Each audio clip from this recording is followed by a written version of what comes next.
REC ടെക്കിൻ്റെ പുതിയൊരു വീഡിയോയിലേക്ക് എല്ലാവർക്കും സ്വാഗതം. ഇന്നത്തെ ദിവസം എയർ കണ്ടീഷണറുമായിട്ട് ബന്ധപ്പെട്ട ഒരു വീഡിയോ ആണ്. നമ്മൾ പലതരത്തിലുള്ള എയർ കണ്ടീഷണറുകൾ കാണാറുണ്ട്. Split AC, window AC, central AC അങ്ങനെയുള്ള പല തരത്തിലുള്ള എയർ കണ്ടീഷണറുകൾ നിലവിലുണ്ട്.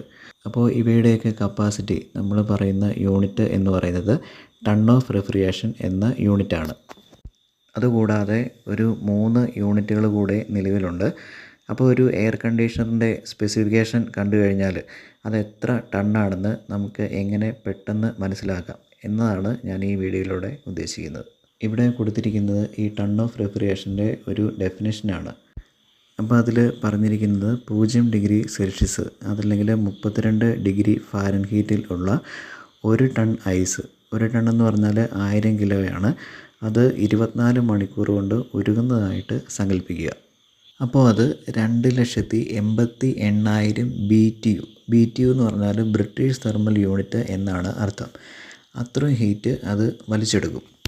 അതിനെ നമ്മൾ 24 കൊണ്ട് ഡിവൈഡ് ചെയ്ത് കഴിഞ്ഞാൽ നമുക്ക് 12,000 BTU പെർ അവർ എന്ന് കിട്ടും. അപ്പോൾ 1 ടണ്ണിൻ്റെ ഒരു സ്പ്ലിറ്റ് AC എന്ന് പറഞ്ഞാൽ അതിൻ്റെ അർത്ഥം അത് വർക്ക് ചെയ്യുന്ന സമയത്ത് 1 ടണ്ണ് ഐസ് ഉരുകുന്ന സമയത്ത് ഐസ് വലിച്ചെടുക്കുന്ന ഹീറ്റിന് സമാനമായിട്ടുള്ള ഹീറ്റ് അത് പുറത്തേക്ക് കളയുന്നു.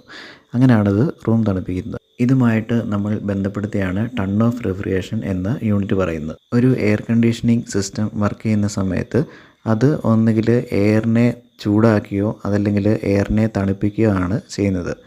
അപ്പോൾ എയറിലേക്ക് നമ്മൾ ഹീറ്റ് ആഡ് ചെയ്യുമ്പോഴാണ് അത് ചൂടാകുന്നത്.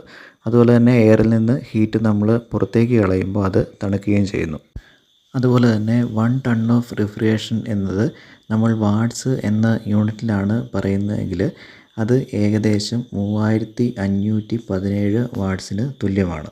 അത് നമ്മൾ കിലോ വാട്ട്സിൽ ആക്കണമെങ്കിൽ അതിനെ നമ്മൾ 1000 കൊണ്ട് ഹരിക്കുക.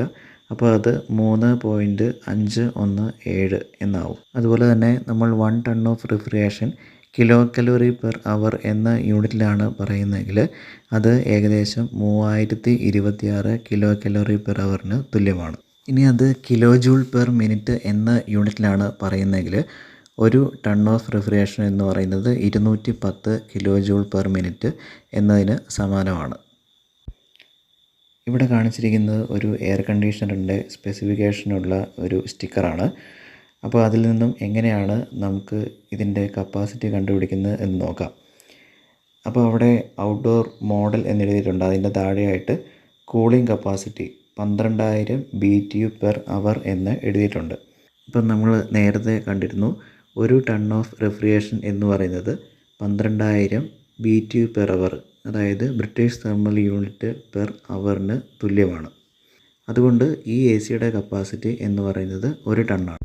അപ്പോൾ ഒരു AC-യുടെ സ്പെസിഫിക്കേഷനിൽ അതിൻ്റെ കൂളിംഗ് കപ്പാസിറ്റി BTU പെർ അവറിലാണ് തന്നിരിക്കുന്നതെങ്കിൽ അതിനെ നമ്മൾ 12,000 കൊണ്ട് ഹരിക്കുക. അപ്പോൾ നമുക്ക് കിട്ടുന്നതായിരിക്കും അതിൻ്റെ ടണ്ണേജ്. അപ്പോൾ ഇവിടെ കൊടുത്തിരിക്കുന്നത് 12,000 ആണ്. ഇനി 24,000 ആണെങ്കിൽ നമ്മളതിനെ 12,000 കൊണ്ട് ഡിവൈഡ് ചെയ്യുകയാണെങ്കിൽ നമുക്ക് 2 കിട്ടും. അപ്പോൾ അതിൻ്റെ കൂളിംഗ് കപ്പാസിറ്റി 2 ടണ്ണാണ്. ഇവിടെ കാണിച്ചിരിക്കുന്ന ഈ സ്റ്റിക്കർ ശ്രദ്ധിക്കുക. അപ്പോൾ അതിൽ cooling capacity 24,000 BTU per hour എന്നാണ് കൊടുത്തിരിക്കുന്നത്. അപ്പോൾ അതിനെ നമ്മൾ 12,000 കൊണ്ട് ഡിവൈഡ് ചെയ്യുകയാണെങ്കിൽ നേരത്തെ പറഞ്ഞ പോലെ തന്നെ 2 കിട്ടും. അപ്പോൾ ഇതിൻ്റെ കൂളിംഗ് കപ്പാസിറ്റി എന്ന് പറയുന്നത് 2 ടണ്ണാണ്. ഇനി ഇവിടെ കൊടുത്തിരിക്കുന്നത് മറ്റൊരു സ്റ്റിക്കർ നോക്കുക. അപ്പോൾ ഇതൊരു സ്പ്ലിറ്റ് ACയിൽ ഉള്ള ഒരു സ്റ്റിക്കറാണ്. അപ്പോൾ അതിൽ കൂളിംഗ് കപ്പാസിറ്റി കൊടുത്തിരിക്കുന്ന വാട്ട്സിലാണ്. അപ്പോൾ 6000 വാട്ട്സ് ആണ് അതിൻ്റെ കൂളിംഗ് കപ്പാസിറ്റി. അപ്പോൾ നമുക്കത് ടണ്ണേജ് കണ്ടുപിടിക്കാൻ വേണ്ടിയിട്ട് അതിനെ 3517 കൊണ്ട് ഹരിക്കുക. അപ്പോൾ നമുക്ക് ഏകദേശം 1.70 ടൺ എന്ന് കിട്ടും. ഇവിടെ കൊടുത്തിരിക്കുന്ന ഒരു ലോയിഡ് സ്പ്ലിറ്റ് ACയുടെ സ്പെസിഫിക്കേഷനാണ്.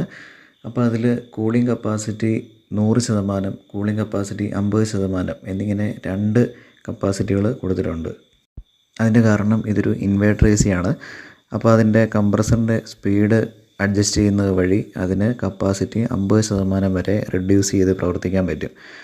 അപ്പോൾ അത് 100% കപ്പാസിറ്റിയിൽ വർക്ക് ചെയ്യുന്ന സമയത്ത് അതിൻ്റെ ടണ്ണേജ് കണ്ടുപിടിക്കാൻ വേണ്ടി നമ്മൾ 5050നെ 3517 കൊണ്ട് ഡിവൈഡ് ചെയ്യുക. അപ്പോൾ നമുക്ക് ഏകദേശം 1.43 ടൺ എന്ന് കിട്ടും. ഇനി ഇതേ യൂണിറ്റ് തന്നെ 50% കപ്പാസിറ്റിയിലാണ് വർക്ക് ചെയ്യുന്നതെങ്കിൽ 2525-നെയാണ് നമ്മൾ 3517 കൊണ്ട് ഡിവൈഡ് ചെയ്യേണ്ടത്. അപ്പോൾ നമുക്ക് 0.71 എന്ന് കിട്ടും. അതായത് ഏകദേശം ഒരു 3/4 ടണ്ണിൻ്റെ അടുത്ത് വരും. ഇനി ഇവിടെ കൊടുത്തിരിക്കുന്ന ഈ സ്റ്റിക്കർ നോക്കുക. അപ്പോൾ ഈ എയർ കണ്ടീഷണറിൻ്റെ കൂളിംഗ് കപ്പാസിറ്റി കൊടുത്തിരിക്കുന്നത് 16,500 കിലോ കലോറി പെർ അവർ എന്നാണ്. 3026 കിലോ കലോറി പെർ അവറാണ് ഒരു ടൺ എന്ന് പറയുന്നത്. അപ്പോൾ ഇതിനെ ടണ്ണിലേക്ക് കൺവേർട്ട് ചെയ്യാൻ വേണ്ടി 3026 കൊണ്ട് നമ്മൾ ഡിവൈഡ് ചെയ്യുക.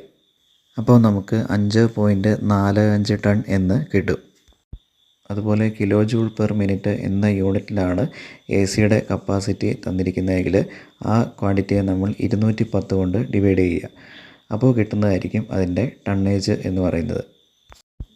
സാധാരണയായിട്ട് ഒട്ടുമിക്ക എ സികളിലും അതിൻ്റെ കപ്പാസിറ്റി മെൻഷൻ ചെയ്യുന്നത് ഒന്നുകിൽ BTU പെർ അവറിലോ അതല്ലെങ്കിൽ വാട്ട്സിലോ ആയിരിക്കും. അപ്പോൾ ഈ കൺവേർഷൻ നിങ്ങൾ ഓർത്തിരിക്കുകയാണെങ്കിൽ വളരെ പെട്ടെന്ന് തന്നെ ഏത് എ സിയുടെയും ടണ്ണേജ് നിങ്ങൾക്ക് കണ്ടുപിടിക്കാം. അപ്പോൾ ഈ വീഡിയോ എല്ലാവർക്കും വ്യക്തമായിട്ട് മനസ്സിലായി എന്ന് വിചാരിക്കുന്നു. അപ്പോൾ ഈ വീഡിയോ ഇഷ്ടപ്പെട്ടാൽ എല്ലാവരും ലൈക്ക് ചെയ്യുക, ഷെയർ ചെയ്യുക. എയർ കണ്ടീഷനിങ്, റെഫ്രിജറേഷൻ ഫീൽഡിലുള്ള പുതിയ അറിവുകൾക്ക് വേണ്ടി ഈ ചാനൽ സബ്സ്ക്രൈബ് ചെയ്യുക.